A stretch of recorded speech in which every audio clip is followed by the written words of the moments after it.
ഉത്തരേന്ത്യയിൽ മഴ ശക്തമായി തുടരുകയാണ്. ഉത്തർപ്രദേശിൽ മഴക്കെടുതിയിൽ മരിച്ചവരുടെ എണ്ണം 10ആയി. മണ്ണിടിച്ചിൽ ഉണ്ടായതിനെ തുടർന്ന് യമുനോത്രി ഹൈവേയിൽ ഗതാഗതം തടസ്സപ്പെട്ടു.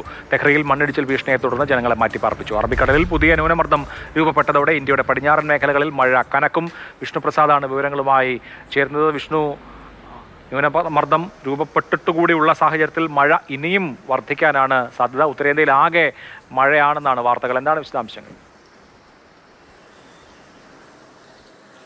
അഭിലാഷ്, ഉത്തരേന്ത്യൻ സംസ്ഥാനങ്ങളിൽ പ്രധാനമായും ഹിമാലയത്തിന്റെ താഴത്തുള്ള ഉത്തരാഖണ്ഡും അതോടൊപ്പം തന്നെ ഹിമാചൽ പ്രദേശുമാണ് ഇപ്പോൾ ഏറ്റവും കൂടുതൽ മഴക്കെടുതി രൂപം കൊള്ളുന്നത്, അല്ലെങ്കിൽ ഏറ്റവും കൂടുതൽ അനുഭവിക്കുന്നത് എന്ന് തന്നെ വേണം പറയാൻ. കാരണം പശ്ചിമ ബംഗാളിൽ രൂപം കൊണ്ട ന്യൂനമർദ്ദം ഇന്നലെ വടക്ക് പടിഞ്ഞാറൻ ദിശയിലേക്ക് നീങ്ങുന്നു എന്ന് കേന്ദ്ര കാലാവസ്ഥാ നിരീക്ഷണ കേന്ദ്രം മുന്നറിയിപ്പ് നൽകിയിരുന്നു. ഇതിന്റെ പശ്ചാത്തലത്തിൽ തന്നെ ഉത്തരാഖണ്ഡ്, ഹിമാചൽ പ്രദേശ്, ഉത്തർപ്രദേശിന്റെ പടിഞ്ഞാറൻ ഭാഗങ്ങളിൽ എന്നീ സ്ഥലങ്ങളിൽ മഴ ശക്തിപ്പെടുമെന്ന് തന്നെയാണ് കേന്ദ്ര കാലാവസ്ഥാ നിരീക്ഷണ കേന്ദ്രം ഇന്നലെ അറിയിച്ചിരുന്നത്. അതുപോലെ തന്നെയാണ് ഇന്ന് സംഭവിക്കുന്നതും. കാരണം ഉത്തർപ്രദേശിന്റെ പടിഞ്ഞാറൻ ഭാഗങ്ങളിലുള്ള ജില്ലകളിലെ സ്കൂളുകൾക്ക് ഉൾപ്പെടെ അവധി നൽകേണ്ടുന്ന ഒരു സാഹചര്യം ഉണ്ടായിട്ടുണ്ട്. പ്രത്യേകിച്ച് ഡൽഹിയുമായി അതിർത്തി പങ്കിടുന്ന ജില്ലകളിലാണ് കൂടുതലായി ഈ മഴക്കെടുതി രൂക്ഷമായി തന്നെ ഉണ്ടാകുന്നത്. പക്ഷേ ഡൽഹിയിൽ ഇന്ന് ഓറഞ്ച് അലർട്ട് പ്രഖ്യാപിച്ചിട്ടുണ്ട്. എങ്കിലും പൊതുവെ തെളിഞ്ഞ ഒരു കാലാവസ്ഥയാണ്. മഴയ്ക്കുള്ള സാധ്യത നമുക്ക് അന്തരീക്ഷത്തിൽ നിന്ന് വായിച്ചെടുക്കാമെങ്കിലും മഴ ഇതുവരെയും ഡൽഹിയിൽ ഇന്ന് ഉണ്ടായിട്ടില്ല എന്ന് തന്നെ വേണം പറയാൻ. മറ്റുള്ള സംസ്ഥാനങ്ങളിൽ ബീഹാറിലും ഹരിയാനയിലും ഉൾപ്പെടെ മഴയ്ക്കുള്ള സാധ്യത കേന്ദ്ര കാലാവസ്ഥാ നിരീക്ഷണ കേന്ദ്രം പ്രവചിക്കുന്നുണ്ട്.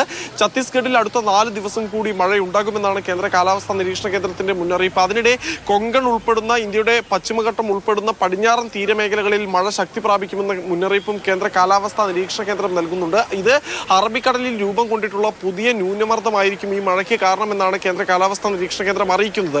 ഈ നേരത്തെ പറഞ്ഞ ഉത്തരേന്ത്യൻ സംസ്ഥാനങ്ങൾക്ക് പുറമെ മഹാരാഷ്ട്രയും ഗുജറാത്തിലെ സൂറത്ത് ഉൾപ്പെടെയുള്ള പ്രദേശങ്ങളിലും മഴക്കെടുതി രൂക്ഷമായി തന്നെ തുടരുകയാണ്. മഹാരാഷ്ട്രയിൽ ഉൾപ്പെടെ നമ്മൾ കഴിഞ്ഞ ദിവസങ്ങളിൽ കനത്ത വെള്ളപ്പൊക്കവും അതോടൊപ്പം തന്നെ പ്രധാനപ്പെട്ട റോഡുകളെല്ലാം വെള്ളത്തിനടിയിൽ പോകുന്ന സാഹചര്യവും നമ്മൾ കാണുകയുണ്ടായി.